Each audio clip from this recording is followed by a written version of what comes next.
Investors partly paid पे भी focus करिए, सिर्फ अगर आप देखें अंडरलाइन पे नहीं। 1844 पे अगर आप देखें कल रिलायंस क्लोज हुआ है।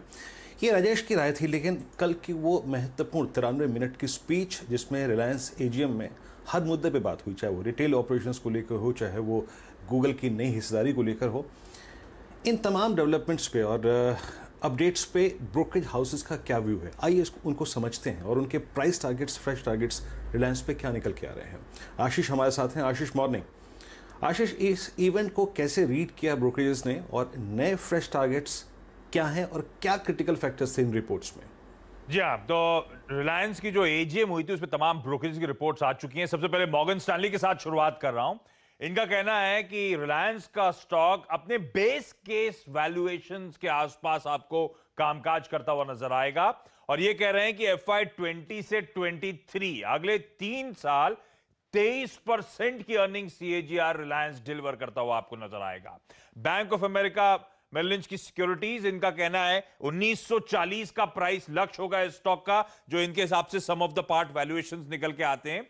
उनका कहना है जियो के पास 500 million mobile users, 20 million house holds और 10 मिलियन SMEs का एक्सेस होगा ओवर टाइम, और इसके पास इंडिया का बिगेस्ट फिजिकल रिटेल स्टोर्स का एसेट भी है। इसीलिए इनका कहना है कि यहां पे वैल्यूएशंस के हिसाब से 1940 के लक्ष्य रखिए।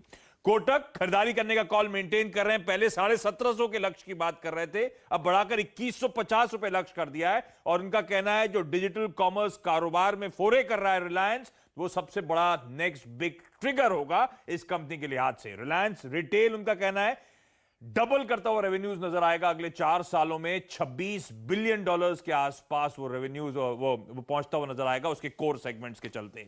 CLSA, गूगल ने जो इन्वेस्ट करा है $4.5 बिलियन जियो में, ऑनलाइन एक्सटेंशन जो हो रहा है रिटेल बिजनेस का, वो प्रोग्रेस बहुत अच्छा कर रहा है। स्टेक सेल रिटेल में स्ट्रेटेजिक इन्वेस्टर्स को या फाइनेंशियल इन्वेस्टर्स को आने वाले कुछ ही तिमाहियों में आप होते हुए देखेंगे। अप्रूवल जो स्पिन ऑफ का मिला है पेटकैम और रिफाइनिंग बिजनेस में, अर्ली 2021 तक एक्सपेक्टेड है कि वो इन प्लेस होगा और उसके चलते जो अरामको के साथ डील होनी है उसका रास्ता आसान होता हुआ नजर आएगा। तो ब्रोकरेज की तरफ से लार्जली जिस तरह की कमेंट्री आई है, जिस तरह के अपडेट्स एजीएम के बाद आए, उसके बाद तो थम्स अप ही नजर आ रहा है। ठीक बात है, तो थम्स अप दे रहे हैं देखिए ब्रोकरेज हाउसेस। तो हमने सोचा शो की शुरुआत क्यों ना इसी चीज से की जाए। अच्छा, 2 बयान आपको सुनवाता हूं और बड़े इंटरेस्टिंग बयान है। पहला बयान देखिए, जब एजीएम की शुरुआत हुई और ये आया कि जियो के प्लेटफॉर्म में जितनी फंड रेजिंग होनी थी हो चुकी है, उसके बाद दरअसल प्रॉफिट बुकिंग देखनी दिखी। तो एक बार वो वाला बयान सुनवाइए डायरेक्टर साहब, और उसके बाद मैं आपको एक और इंपॉर्टेंट बयान सुनवाता हूं जिसके ऊपर अब आपकी नजर होनी चाहिए। This capital raise is significantly in excess of our net debt of 161,035 crores at the end of the financial year 1920. Reliance is now truly a zero net debt company, well ahead of my goal of March 2021.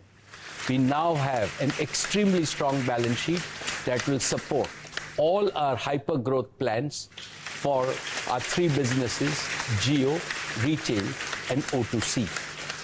Our target for capital raise is now complete. जैसे ये बात हुई target for capital raise is now complete, तो थोड़ी बहुत profit booking आई। लोगों ने ये सोचा कि अब जियो के प्लेटफॉर्म में देखिए और पैसा नहीं आने वाला। लेकिन एक और बयान सुनिए जो बहुत महत्वपूर्ण बयान है, जिसमें उन्होंने ये कहा कि जियो के रिटेल कारोबार में बहुत सारे इन्वेस्टर्स आएंगे। इस बयान को सुनिए और उसके बाद फिर चार्ट चेक लेते हैं।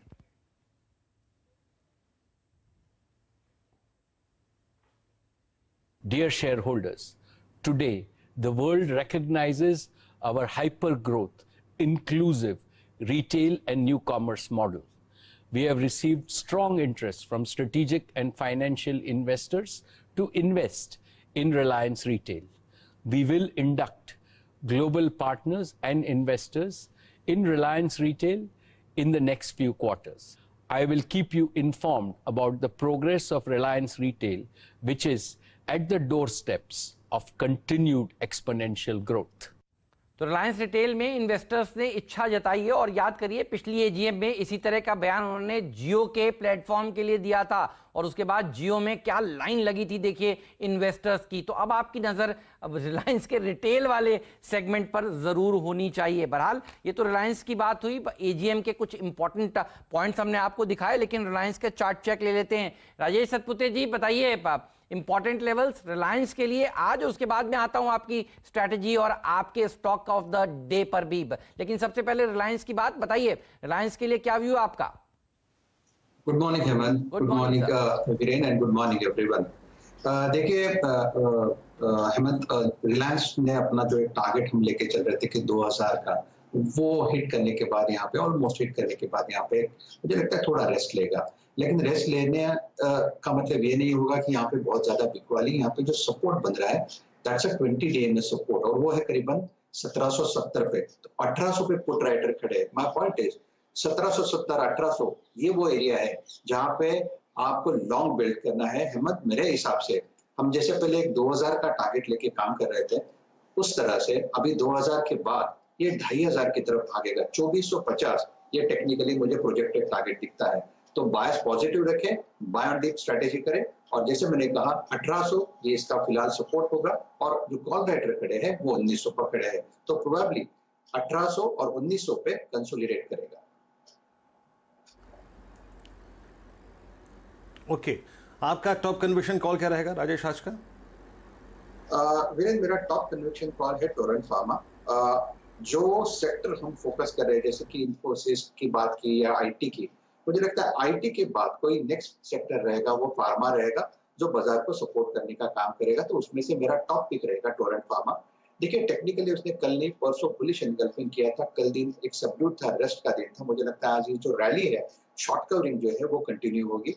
सो Torrent Pharma is a buy, stop loss होगा 2360 का, और ऊपर में मुझे लगता है 2480 तक की यहाँ पे इमीडिएट जगह है। ये इंट्राडे का टारगेट रहेगा। फार्मा आईटी, देखिए आशीष ने एक पोल कराया था परसों, उसमें भी यही साबित हुआ था कि ये दो ऐसे सेक्टर्स हैं जिनके ऊपर आपकी नजर होनी चाहिए। तो आशीष का पोल बिल्कुल सटीक था। और देखिए अब फार्मा के ऊपर भी फोकस कर रहे हैं एक्सपर्ट्स। आईटी पे तो देखिए पिछले 2 ट्रेडिंग सेशंस में क्या धुआंधार तेजी देखने को मिल रही है। शुभम जी को भी जोड़ते हैं, ये हमारे वीकली एक्सपायरी के डॉक्टर हैं। शुभम जी स्वागत है, बताइए व्यू एक्सपायरी पर और आपका top conviction idea. Good morning Hemant ji. अगर आज एक्सपायरी का पहले अगर हम इंडेक्स का बात करें तो इंडेक्स में कल एक जो कॉमन जो एक ट्रेंड देखने को मिला दोनों ही निफ्टी और बैंक निफ्टी में, वो ये था कि ओपन इंटरेस्ट रिड्यूस होता हुआ दिखा है। और जनरली इसका मतलब होता है कि इवन दो एक करेक्शन हुआ है, लेकिन हो सकता है कि फिर भी बाजार यहाँ से थोड़ा सा पुल बैक होकर के और एक साइडवेज मूवमेंट ओवरऑल बनता हुआ दिख रहा है। तो निफ्टी के लिए आज थोड़ा सा पॉजिटिव एक्सपेक्टेशन है, और मुझे लगता है 10,650 से 700 के बीच में एक्सपायरी आता हुआ दिखना चाहिए। वही अगर हम बैंक निफ्टी की बात करें तो बैंक निफ्टी में 21,500 से 600 के बीच का रेंज मुझे लगता है कि आज की एक्सपायरी के लिए है। तो दोनों ही इंडेक्स पे एक मार्जिनली एक पॉजिटिव व्यू आज की एक्सपायरी के लिए है। और जो स्टॉक मुझे पसंद है वो है सीमेंस। और अगर हम सीमेंस को देखें तो सीमेंस में इतना बड़ा कल मार्केट में करेक्शन हो गया, और उसके बावजूद सीमेंस में एक अच्छा खासा रैली बना हुआ था। और कुछ समय पहले एक ब्रेकआउट हुआ था, फिर एक कंसोलिडेशन हुआ, और कल फिर से एक यहाँ पे ब्रेकआउट आता हुआ दिख रहा है। डेरिवेटिव डेटा में अगर हम देखें तो ग्रेजुअली यहाँ पे लॉन्ग्स डेवलप होते हुए दिख रहे हैं। तो मुझे लगता है कि सीमेंस में एक अच्छा आउट परफॉर्मेंस देखने को मिल सकता है। तो यहाँ पे 1200 के स्ट्राइक का जो कॉल ऑप्शन है, लगभग 29 रुपये 50 पैसे के आसपास इसका क्लोजिंग हुआ था, इसको खरीद के चले। यहाँ पे 42 रुपये का टारगेट होगा और 22 रुपये पे एक स्टॉप लॉस मेंटेन करें। ओके, तो आज इन्फो